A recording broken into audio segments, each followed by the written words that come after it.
park that and get out of this and jump into something else. Might move to the Porsche next. The Porsche is slower on the VRS times, but as we know, I'm a way off anyway, so let's just see what the difference between the two cars are.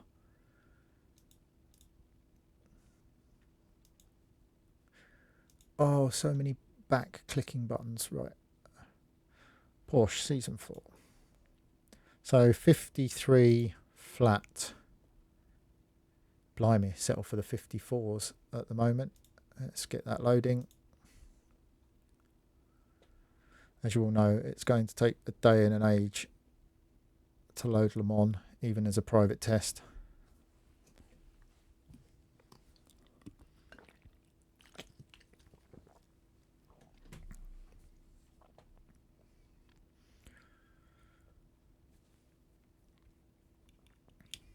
So I guess the Porsche is going to be extremely trimmed out. It's a car I really started enjoying last week round Motorsport, despite being all over the place, surfing the thing through the bends to start with. Turn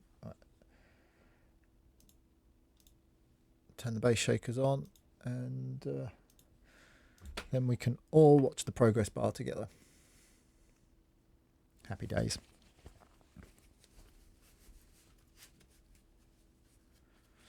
You guys seen the looks like there's open garages for Knockhill. I don't know whether they're going to open up all the garages and we're going to drive out of the garage. I think it would be a nice immersion morning skip addition if the cars, you know, if you were damaged and you got towed back and what have you, or you come in with, if they put them on the dollies and rolled them back into the garage, just be a nice touch, wouldn't it? Stop the pit lane being all cluttered. Knockhill is going to be fun in these, especially in this Porsche thing.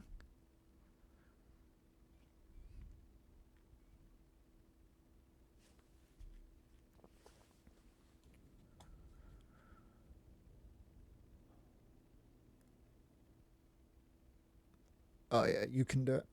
We're nearly there. So we've been mid-engined, well-balanced Ferrari to rear-engined crazy thing. And then we'll move to a front-engine BMW Matching later, car I and reckon. track But data found in Sim Experience database. Profile modified.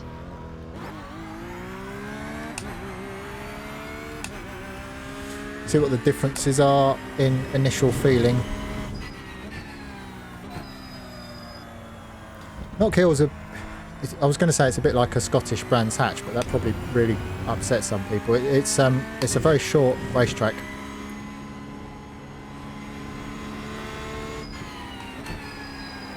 Oh, hello. Here we go. The pendulum of Deathmobile. What was I thinking? Steering wheel optional. All you need to do is touch the brake and it will turn the corners for you. Right. That's quite loud in my ears. Is the car too loud? Whoa, look at it, look at it, look at it, look at it. Wander around.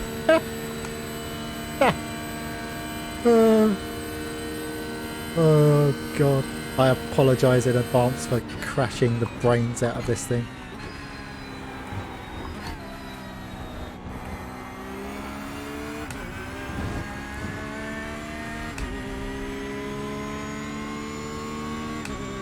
I think there's a promo video on Twitter or something about Knockhill, but it's undulating. It's got a really good rallycross track for you know, the 7 people what rallycross on iRacing. Oh, this thing is hilariously fishtailing in a straight line.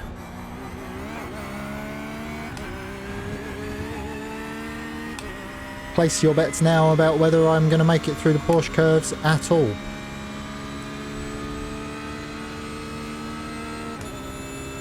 So, I don't know if it feels slow. Like, we know this thing is not quite so good in a straight line, so I'm wondering if that's what I'm feeling. Oh, that's the cone. Okay, you can't be too far out of the road on the left either, apparently. Good to know. So quite frankly, the thing is fishtailing around on the straights, so how we're going to get through the Porsche curves, it's going to be an adventure. Look, you can see how long it takes to get rid of a slowdown. So it's going to be imperative around here to have some sort of accuracy.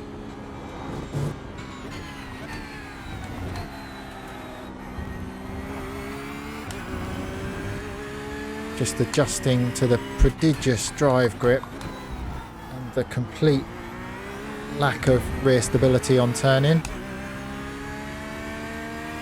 Approaching one of the most fearsome set of bends in all of motorsport.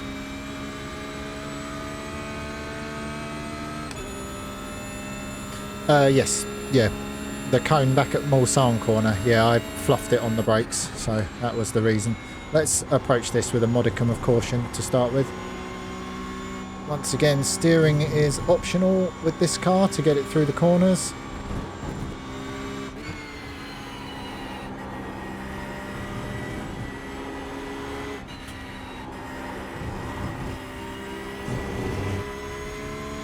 Oh, harsh. I was in the process of catching it, iRacing.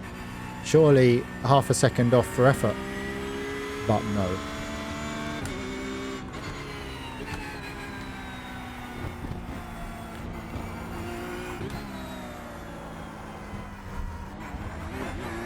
Oh. Start the lap in the weeds. Right, let's see what we can do. We did a 56 in the Ferrari. For any of you guys that drive this thing regularly, you know, how many of you drive it with this VRS setup? Is it too loose? Do you make adjustments? Do you just become tuned in to the extremely sensitive nature of the steering on corner entry?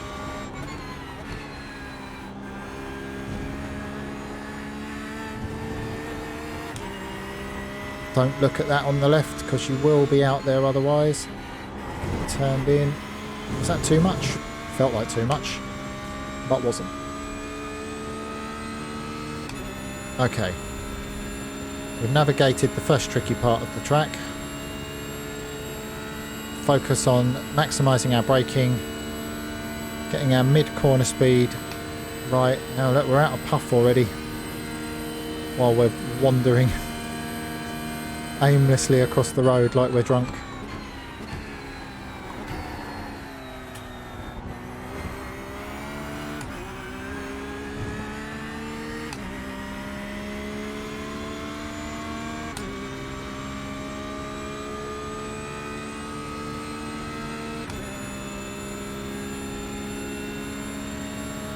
I mean, look at it move around.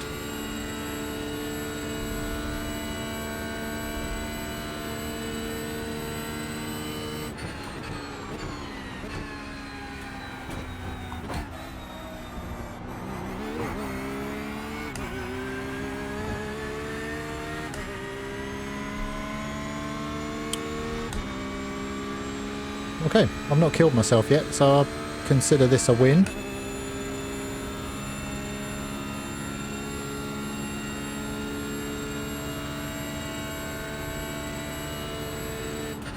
So always try and brake it straight as possible across the road.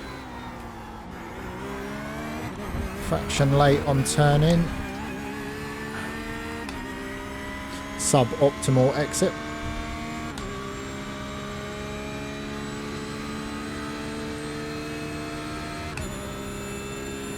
I do wonder, the Ferrari's got a load left in the tank in 6th gear. I do wonder whether this car's going to be all up in the limiter if you're in the draft. I don't see how making a drafting pass is going to be possible, really. But time will tell, I guess. Flirting with the off-track there. Oh, into the ABS too hard.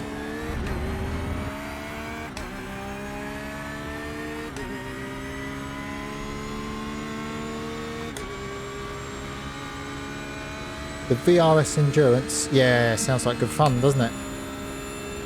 I wonder if it'll be longer because it's Le Mans. It should be. Don't they sometimes do 2.4 hour? That was a better entry, or maybe keep it a gear higher. Pick fourth, or wants to turn the corner without any effort. Fighting the car, but we did not get the slowdown.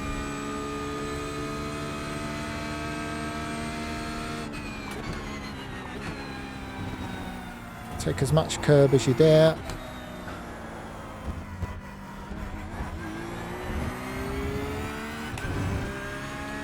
And okay, I mean it's a 57.7, so its top end speed combined with its lariness through the fast stuff makes this a tricky proposition for me, but now we've got a bit of a feel for it. Let's see what we can do.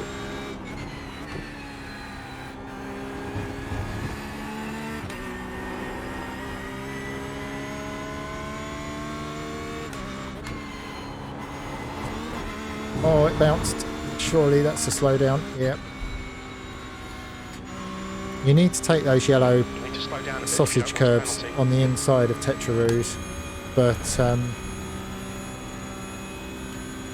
yeah, it's a fine line. Bounce the car too much, and there goes your lap. That's 7.6. I'm a third of a second off my optimal. For me, this car is just going to be slower around here. For all of you guys that have been driving it all season, a last hurrah, a death nail in the coffin. Who knows? I think the McLaren's also quite slow, but the cars to be in are definitely the Ferrari, the BM. Sorry, I wish it was better news, quite frankly. And you know, I am not a Porsche specialist, but this thing is a handful.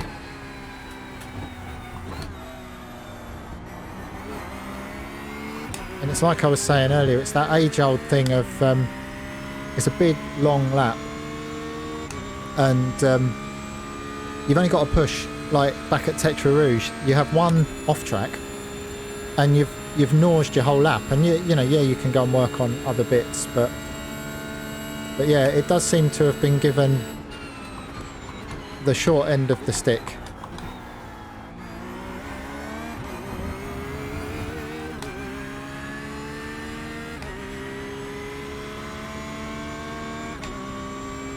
See, it obviously has superb drive grip. I just think all of its strengths round here are going to count against it. You're going to get drafted past by the Ferrari because it's got more gear at the top end, and you're going to be able to drive off the corners harder in this thing, but then you're going to run out of gear in the draft. I wouldn't be at all surprised, and not be able to pass.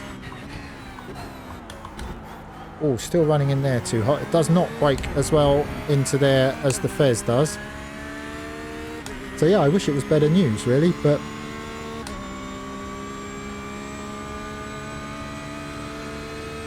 it's just tricky. It's more on a knife edge. The rear wants to rotate more. So I just don't get the confidence to turn the steering wheel in the same way as I do in the Ferrari.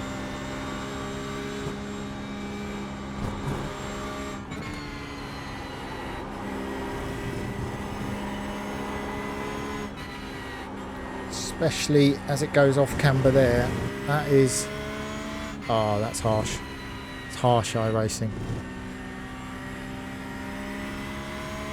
You see the Le Mans cars fully off the road there. Almost every lap. Right, let's try one more.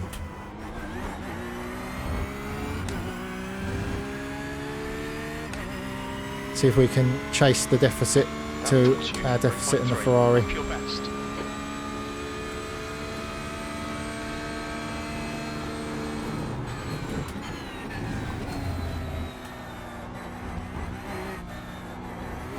So I'm going to try and maximise all my on-throttle opportunities, because we know that's where this thing is at its strongest.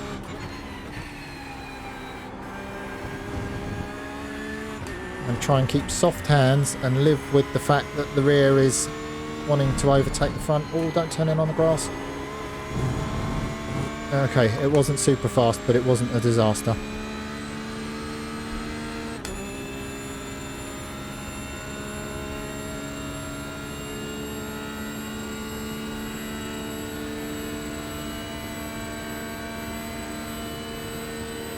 And it sounds like it's in pain, doesn't it?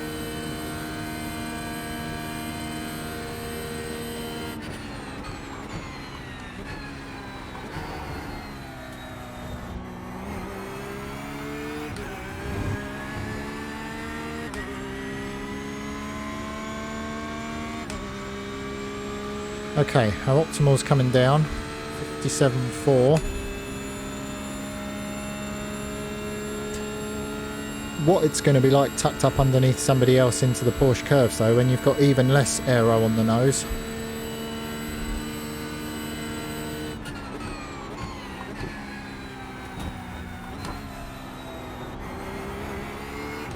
Or is that too wide? Got away with it. Gain 3/10.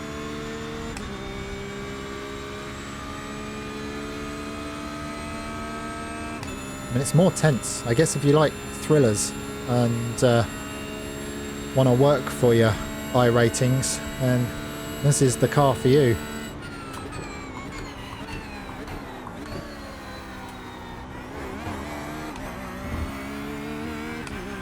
Okay, that was nice coming out of there. Good run. Optimal's in the 56s. Promising.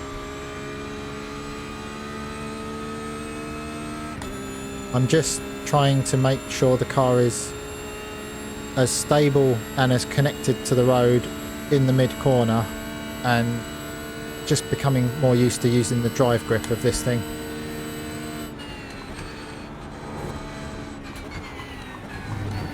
Now I've been running in deep into this next corner, so let's attempt to not use fourth.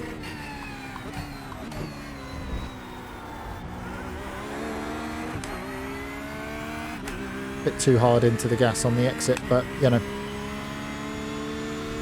it wasn't worse, it just wasn't a lot better.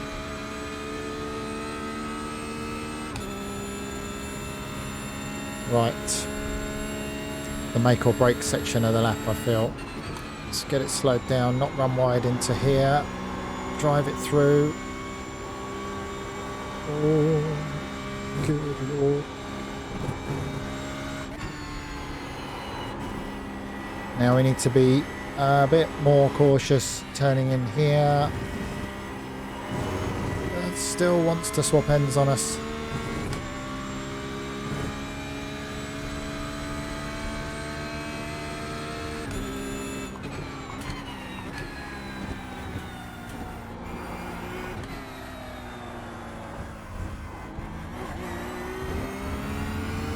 Well, hot damn if that wasn't a better Ford chicane, look.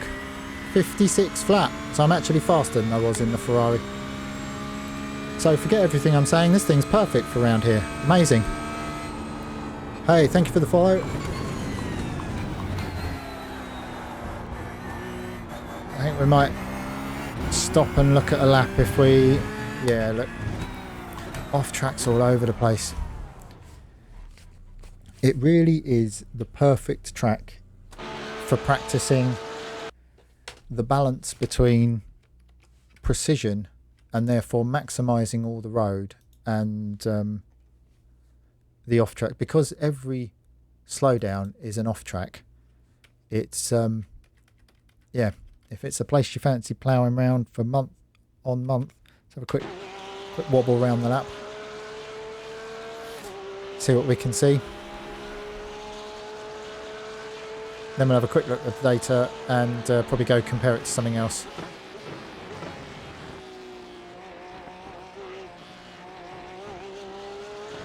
It hops around a bit on the yellow sausage curbs, but they don't break the car like they used to.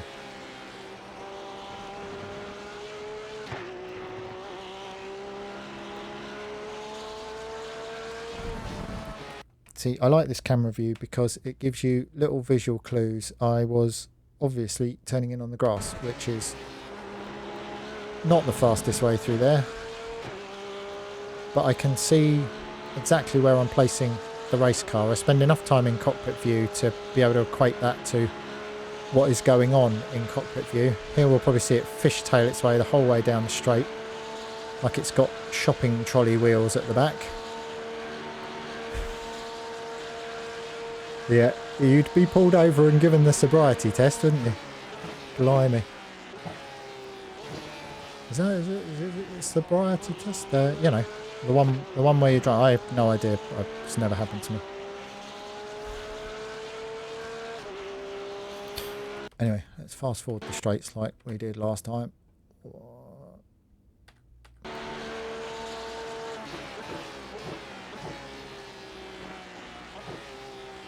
You get to see how the car hops around on the curbs with this view. You can assess whether cutting the curb there, did that lead to it bouncing and me not being able to get it back to the right hand curb. You know, I feel this view gives you more information and allows you to sort of see the attitude of the car as it hops the curbs, as it lands, and all of that sort of stuff.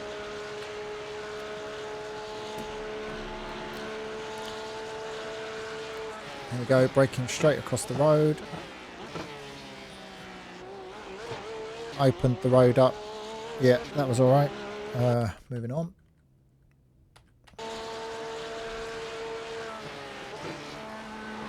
Looks a touch cautious into there, doesn't it? You can probably sail the car off way harder into that corner.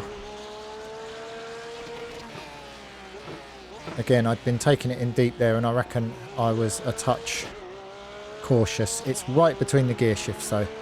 If you go up to fourth, you're going to be back down the box almost instantly.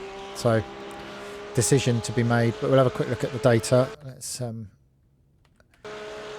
get to the scary part of the track in this thing. You can see me working the front wheel just to stop the car over rotating.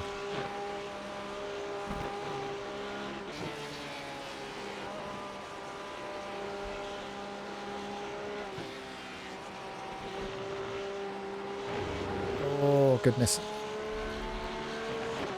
And then we know we got through the Ford chicane real nice on this lap comparatively to other laps.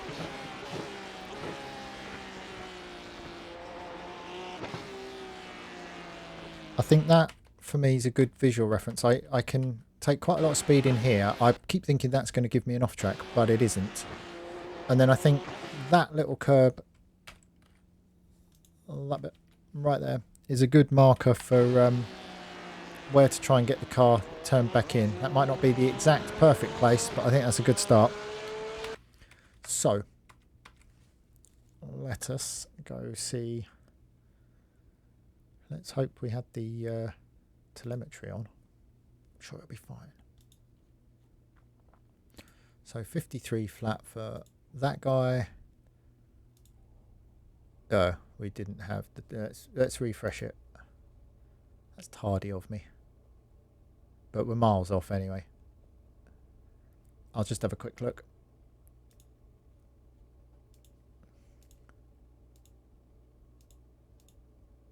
Oh yeah, look, here we go.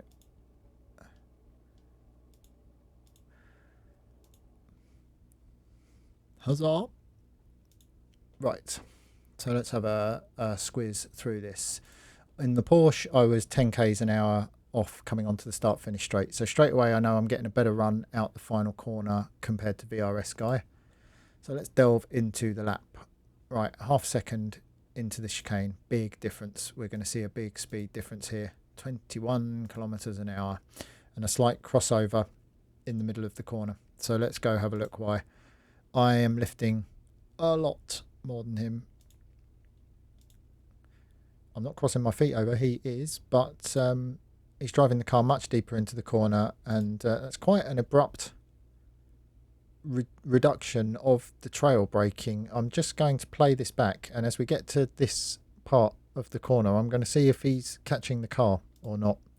See how loose he is, because all of that factors into my ability versus his ability, and whether I will be able to match this sort of time into the turn. So here we come around the corner. The braking event's very similar for both of us. As he turns the car in, yeah, he has to catch it twice by the looks of things on the way in there.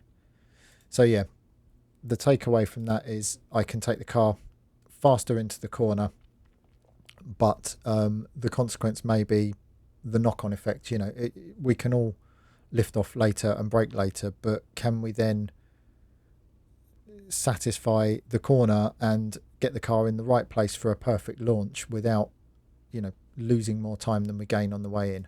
And therein lies the rub, huh? Right, okay. Where are we? So this is underneath the Dunlop Bridge. That's the corner that takes you around the Bugatti circuit. So this is the left, right. I'm turning in a fraction later. It's hard to see, but we can see this here. And I'm braking a fraction earlier for a fraction less time. And what's this relating to? It's half the speed deficit and it's half the time deficit. I'm a bit... I came out of the throttle. Mind you, so did he.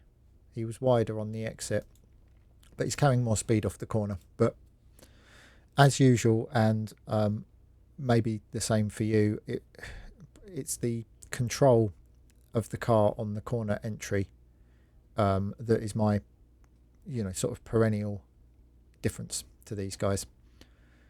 So yeah, need to work on the confidence with the car. All this is fine. Oh, does that mean I get through? Now, I turned in on the grass to Tetra Rouge, so I reckon that despite, look at me, massively different, then I lose a bit on the exit, but I don't lose it down the straight. So he's braking more than me. Maybe turning in on the grass is the way forwards. I wouldn't advise it. But that's a bit of an anomaly sector for now. So whilst the 004 deficit is amazing, until I'm actually turning in on the road, who knows. Down to the first Mulsanne chicane. Here we see quarter of a second difference, 12 k's, 13 k's. I'm slower into the corner because I lift early and I build the brake pressure early. It is there a graphic? Is there an actual? It'd be really nice to click this and for this to tell me exactly how many meters it was.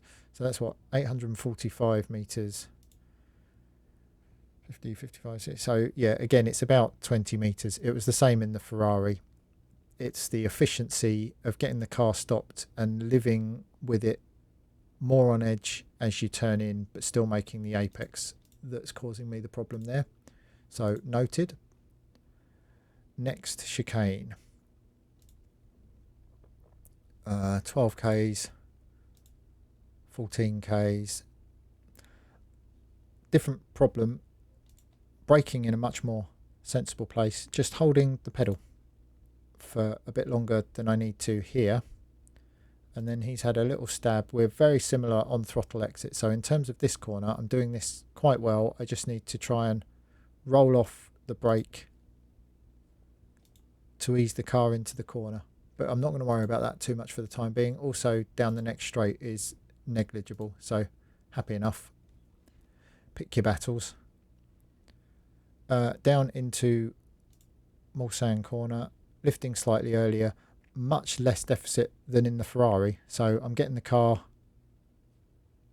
stopped well, and I'm getting it out the corners well. So in that respect, happy enough.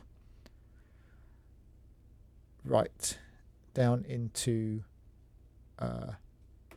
what's it called? You know the one. The tricky balance the corner right into Indianapolis. So I'm lifting and braking before him. He sails the car off into the turn before he has the little brake. I'm then going back to the throttle, which closes the deficit again.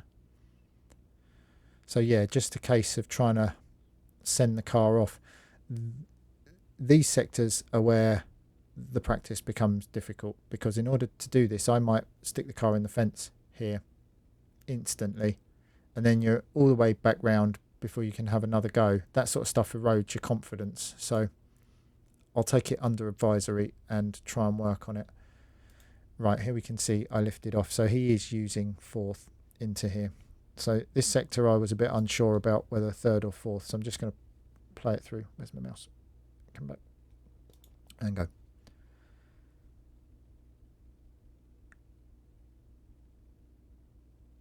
Yep. So yeah, seems fourth is the way forward, because as we can quite easily see up here, let's pause that bad boy again. 18 Ks. So yeah, just need to be more definite. And maybe what's happening here, you come through this really tricky sector where you're balancing the car and it's massively high speed, and then you're trying to get it slowed down to this slow corner. This is a much more conventional corner, in as much as the car's flat, it's the weight's not being moved left or right. Maybe I just need to reset my brain as I come out of Indianapolis and, you know, treat this as a normal short course corner. Right, down into the Porsche Curves. I broke it. Thank you. Now here I really thought we'd be seeing an enormous deficit to the VRS guy, but it's actually pretty good turning in here. I'm braking a bit more on the way in. There's a bit of a difference here, as I had been running wide, I suppose, so just a little cautious to get the car back, but the throttle trace through here is going to very much depend on how the car slides, how the car moves, where you've turned it in. So I'm not looking for this to be the same. The turn-in point and everything, you know, is going to be roughly the same. So I need to try and carry a fraction less brake through there and close that up, and then I might even be ahead at that time. Into the tricky corner. Now we know here is where it all goes wrong, because my car is sliding. So I've lost a bit on the way in, lifted a fraction early. You know, these are fractions. This is not too much of a problem. I had to catch the car here, which is, you can see the big spike. But what I'm interested in is what he's doing different from here off, because this is where you see that huge catch of the race car and the associated speed difference onto and off the corner. So I'm lifting out the corner completely, out of the throttle. He has a fraction of a turn. Does he have to correct the steering? Not really. So yeah, maybe keeping weight on the nose is the way forwards through there. The consequence of that slide is obvious. These are 2/4 of a second I shouldn't be losing, and then we'll just have a quick examine through the final Ford chicane. So yeah, touch cautious on the way in, braking a touch much in the middle. He's running the car a bit wider in the middle and probably pinching a fraction more of the exit curb of the Ford chicane, which is making quite a difference. But I think where you get slowdowns so readily in there, it's one of those things that you have to work up to that. Right, okay, I'm going to have one more run in the Porsche and then I shall move on. So trying to put some of that into practice.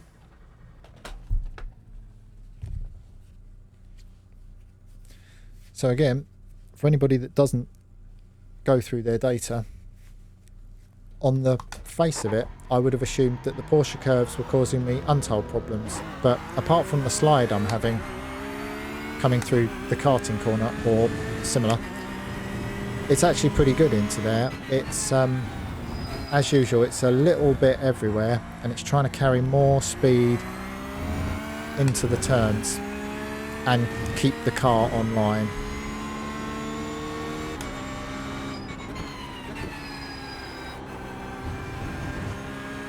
Now we know this car is lively, shall we say, So I am going to focus on trying to trail brake as smooth as I can and not upset the weight transfer any more than I have to into these faster entrance Mulsanne chicanes and down into Mulsanne Corner. I'd like it to stop fishtailing and I'd like a 7th gear, but I don't have either of these things. Right, let's respect the fact that we've got cold front tyres.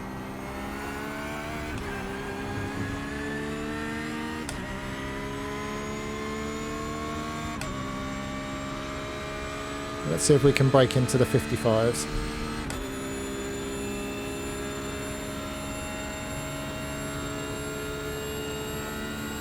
Just a quick review, I'm on a VRS loaded session, so VRS conditions, VRS setup, race setup.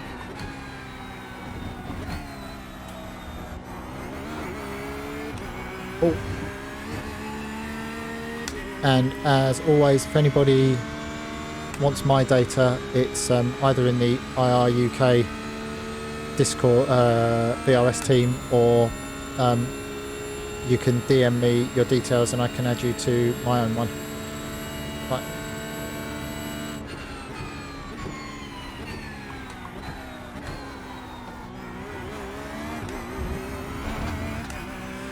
Right, it's definitely going to try and take the car deeper into there next time.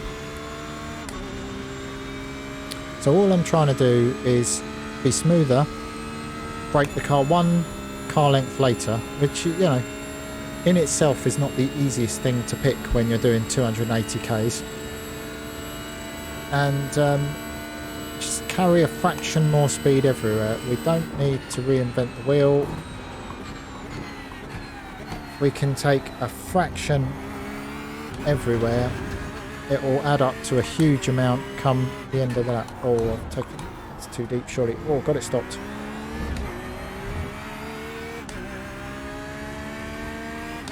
Okay, that was all right. The Ferrari runs over the curb on the outside into there, and the Porsche seems happier skirting the inside of it.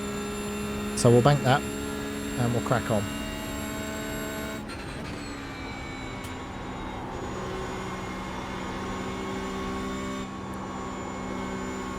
Right, now we're just going to use this outlap to try this whole not coming completely out of the throttle. So I'm in the throttle, reduce it slightly. Oh, yikes. Still got the pendulum going on there.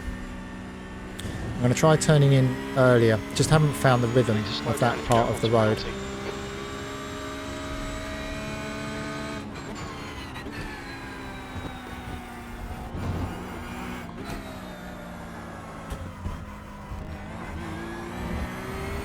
Okay. Mission 355s or better. But, you know, one step at a time. Huh?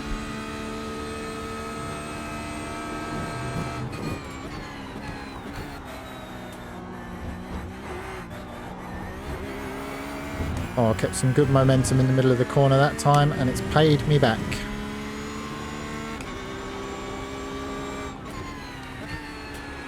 Roll out the brake, just consciously trying to carry the odd K here and there difference. Or might have turned it in a fraction early. Get back on the power. We'll take it.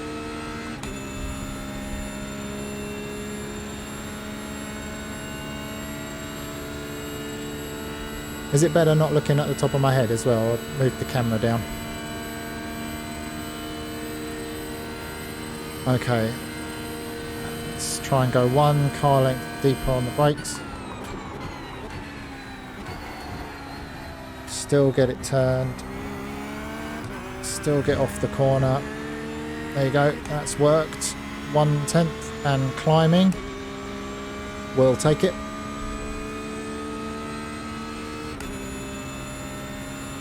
We've now got an optimal of a 55.2. So here's hoping, huh?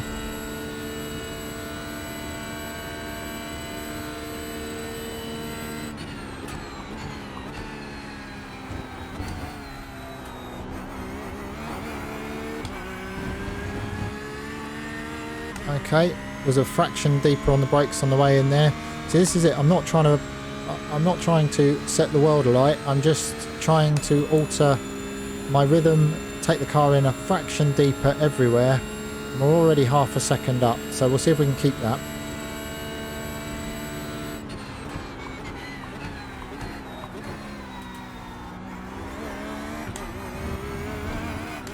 There we go, we only gained half a tenth in there, but we'll take it.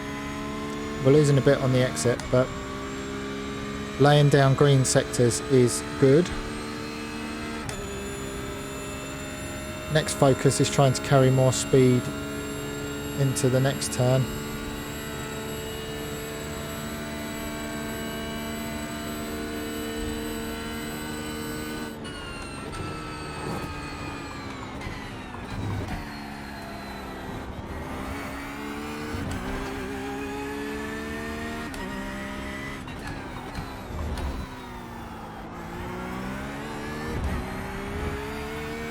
There we go, 2 tenths gained in there.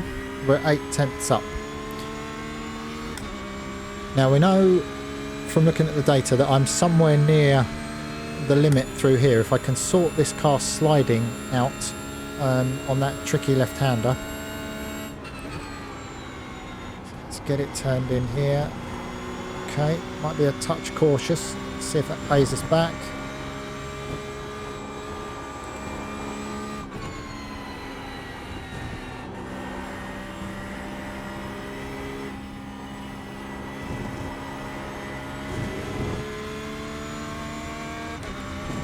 It slid, but not as much, so, you know.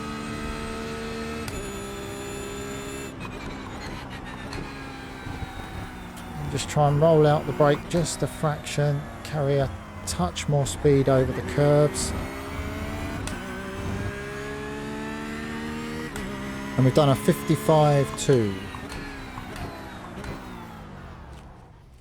So in terms of my rhythm and timing and all of that stuff, I've not done anything significant different, but the result has been quite different.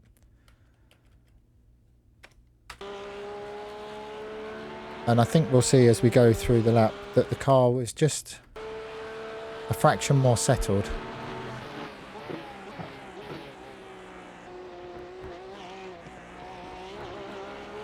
Hey, good morning, man. Thanks for the follow.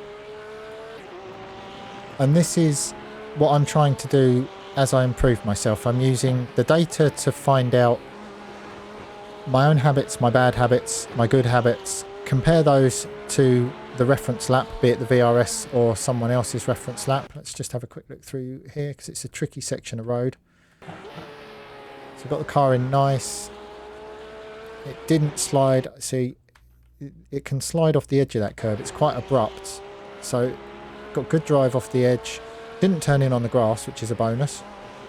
There's a fraction more to be taken there, but as we know from previous laps, the car can hop around there.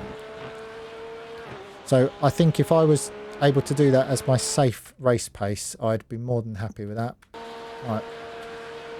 Now,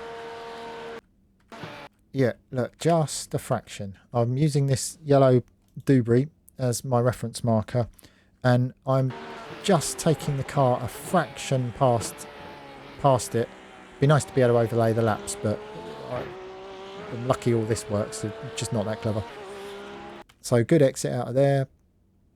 Down here, I'm using these, the fact that they go dark and light. So I'm looking at this bit here as my braking marker. And I just rolled out the pedal a fraction more, got the car better. It didn't slide as much. I wasn't climbing this one as much as I was on the previous lap, which meant the car was more settled for me to turn it right. Nice exit off the corner. Safe, smooth, fast, you know. Definitely got in here a bit deeper. Again, I'm using the curb as my reference marker. Probably braked as the nose got to it. Didn't get a perfect run off there. The car will accept the throttle. This car's brilliant on throttle, as all of you Porsche drivers know. It will accept a lot more throttle a lot earlier than maybe you think it can sometimes. Still a bit cautious into here. But so many people end up in the tyres.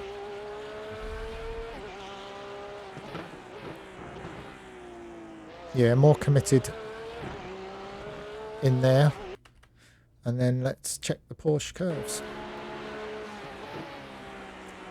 So cautious on the way in. Maybe a bit too cautious, but you don't want to be too wide because the old Jan Magnussen wall will grab you.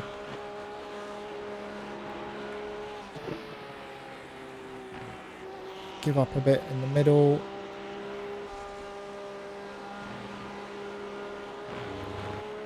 Oh, that's all you can get away with. I'm surprised I didn't get the slowdown there. You don't even see the slide this time round as well. You can just see me correct the front wheels there.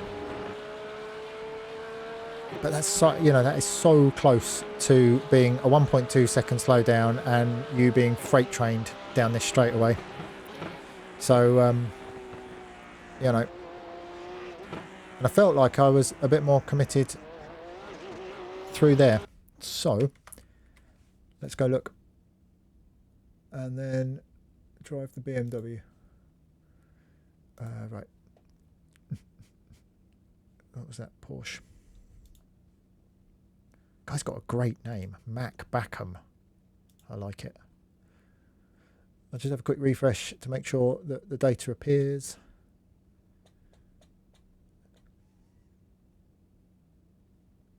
Thought I'd broken it again. Right. So we're getting somewhere now. We've done where are we? We've done a couple of hours and we've taken 3/4 of a second off our fastest lap.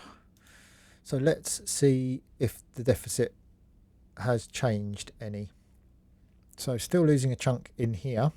Let's try and analyse this. This is the first chicane you get to, the Dunlop chicane, I guess.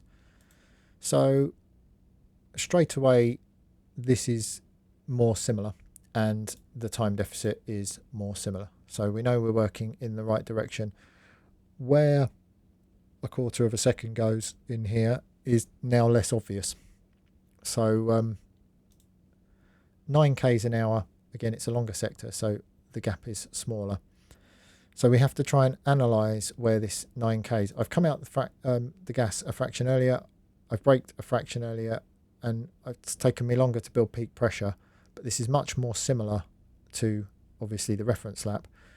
Here is where the deficit starts to appear on the way into the corner, and you can see I don't slow the car down quite as much as him, and it has the knock-on effect to this part here, 6.9 k's, just as you want to exit the turn. And it's this tiny little bit here, this tiny little bit of extra braking. All this throttle trace is similar, but then I've felt the need to come completely out of the gas here, and I'm using a lot more steering lock on the way in.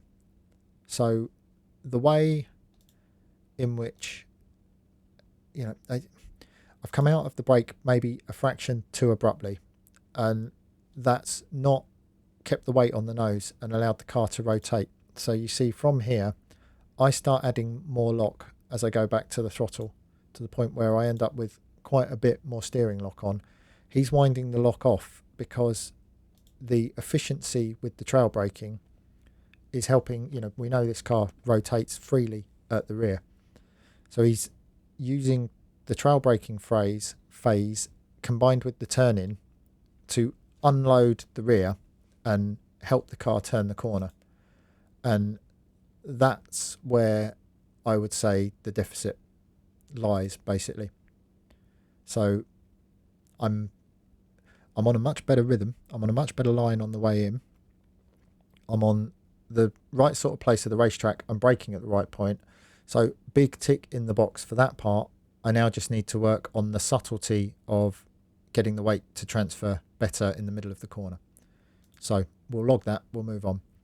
Down the hill and through the corner where I said I had a better run and I was tighter off the corner. It's negligible now, and this is where I start to not worry about the exact differences in the data. I've lifted slightly earlier, I've braked slightly less, I've been less committed coming back to the throttle, but I'm carrying more minimum corner speed. So I lose 6.6, 6.7, I'm up 6.6.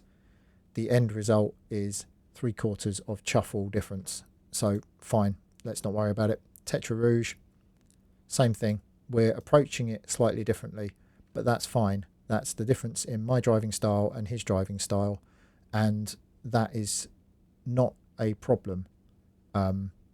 You can start getting into car setup and all of that sort of stuff. These are my first exploratory laps, but I'm not looking to parrot fashion drive the car the way he does.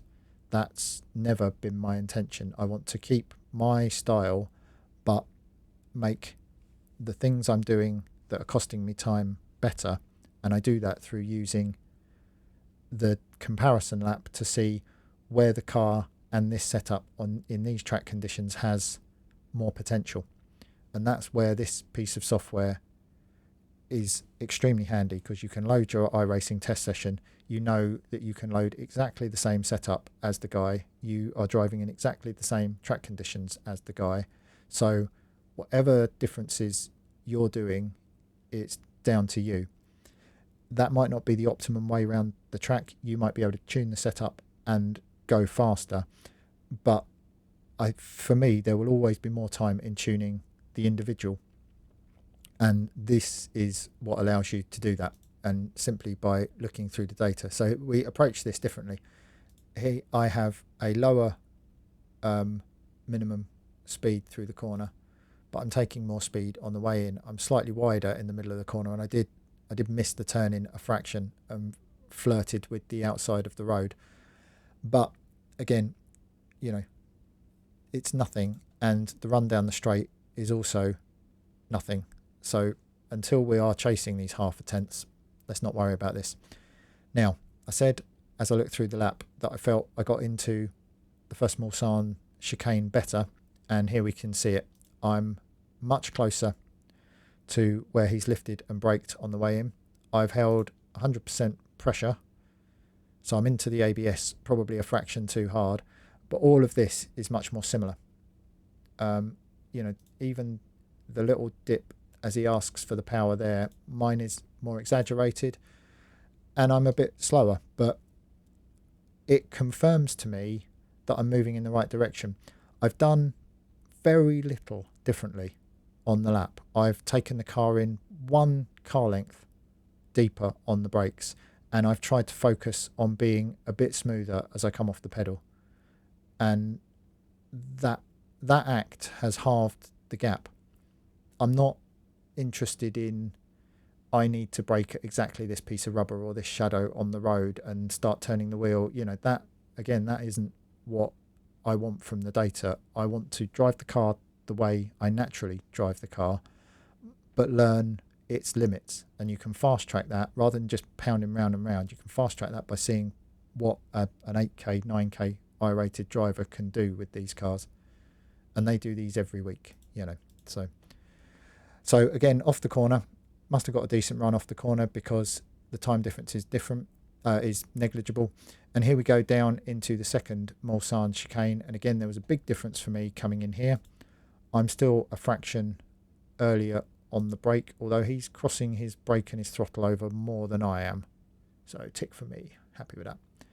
And then we start getting into these differences. 8.5k seems a lot, and yeah, if I can have that 1/10, then happy days. But from here, I'm now faced with the prospect of trying to either roll out of the brake slightly, which I think is my best bet into this corner. You can see this bit of extra braking, but I'm really at the stage where it is such fine margins at 280 kilometers an hour turning in that you don't really want to change hardly anything. It's finessing it. And again, we confirm that the corner was decent, and again, I'm a fraction more hesitant from the initial hit of the throttle to transfer the weight to get the car to grip. He's a bit more confident in that, but the run down the straight is negligible. So again, this is all much better. Here we come into Mulsanne Corner. Again, like, we're basically looking at a 10th, and we're approaching it slightly differently in here, and that's not necessarily a bad thing. So I'm 10k's faster. I was quite a lot, what was it, 20k's or something deficient on the brakes on the way in there beforehand. So this is a huge change around, and again, I haven't changed much. I haven't done much different. And you know, for me, I can't emphasize the small fractions, the small changes in the brake pressure with your foot, and how smoothly or how aggressively you can turn the wheel make all of the difference. So look, I've clearly held the brake pressure for a bit longer. I might have even been able to get away with braking here, and just, if I could have started here and trailed it off smoothly, I might have been all right. But we look to the exit. Again, got a good exit. Not too worried about that section. Into Indianapolis and Arnage, I believe it's called. I'm still coming out the gas and braking, but these are coming closer together, and so's the time. So again, it confirms that the car can still take more speed into the corner than I am giving it credit for, but I'm working in the right direction. This is amazing. I'm down to absolutely no difference, and the run off the corner is good. So I'm braking a fraction later. I'm trailing off a bit better. I'm getting on the power a bit harder. Big tick in the box. If I can do that every lap, that is a corner I no longer have to worry about. And look, all of these were 2 and 3/10 differences, and we can see glaringly that the Ford chicane is causing me the biggest problem. But let's have a quick look through. This is the turn into the Porsche Curves. 15-16k's on entry, and again, it's easy to see why. Don't need to be a detective to work out that I am 20% more peak pressure than him. And yes, I've gone back to the throttle sooner, and you know, like here on the exit, we're tackling the corner slightly differently. He takes more speed in, and he's a bit wider, but if I can sail the car in with a little less pressure, and if you remember from watching the video, I was up over the inside curb there, so it confirms what we've seen visually with what's happening in the data. Right, the tricky corner where I was losing a boatload of time on the exit because of the slide and was lifting completely out the throttle is now way better. Happy days. Let's have a look. So we know we're somewhere near the limit here. Again, I'm braking 20% more, so the big stops are much better. I'm braking in the right place. I can probably focus on rolling out the throttle a bit sooner. That's what we've learned. For these finesse parts of the racetrack, I just need to be a bit more delicate. This 40% brake is such a short brake. It's really to transfer the weight more than it is to slow the car down. And I'm probably slowing the car down by getting to 60% brake. And it has a knock-on effect the whole way through the turn. The run off the corner, because the car still slid slightly, and you can see I've, small deficit on the exit, and here is the confirmation of the slide on exit. He's counter steering a bit earlier in the corner and driving the car through, so maybe I need to work on that. And then we head down into the Ford chicane, and yeah, wow, 4/10 is quite a lot, isn't it? Is it all on the entry? Looks like it, doesn't it? 13, 16, 16. So it's all the speed I'm carrying in. So I just need to be a bit more committed on the entry, which is actually the easiest bit to rectify. So there we have it. That is some laps in the Porsche and some big old gains. I need a pit stop personally, so I'll be back in 2 minutes, and then I shall be loading up the BMW and seeing what the big old front-engined monster can do round. Sorry, the second graph, the time graph, this one. Yeah, well, the line distance and the time graph to me are what I prefer to focus on are the speed difference, and then the three down here, which are the throttle, the brake, and the steering angle, because these are the things that I have within my control, and this is the effect of what they're doing. These squiggly lines are, I can't, in my mind, I can't translate that to anything tangible on the racetrack. You know, yeah, the time is different, but I need to know how and why. And as we see in a lot of my data, it's me constantly trying to work on getting my entry speed down so I can see the difference, because the difference is the kilometers an hour here. So, you know, I know where there is a gap here, this graph is going to be going up, so therefore I don't need it. This line distance is, I believe, the difference between where the two cars are on the racetrack. Again, I'm not looking to drive the car exactly the way he does. I'm looking to use the data to find out what's possible with the racing car, and there's more than one way to drive a lap within thousandths of a second. So yeah, that's why I prefer this speed delta. I've always said you have to find your own way, you know, like, as you know by now, I like going to the chase camera and I like looking at where the car is on the racetrack. Some people might prefer to go into the cockpit cam and look that way, or the far chase, or, you know, it's a case of finding what works for you. But yeah, in this particular sort of data, I'm looking for where my time is deficient and then why my time is deficient, and then making a plan to try and work it out. So anyway, as I say, 2 minutes and I'll be back for some BMW fun, and then maybe some Lambo and some Audi and some, you know, whatever. But anyway, back in a mo.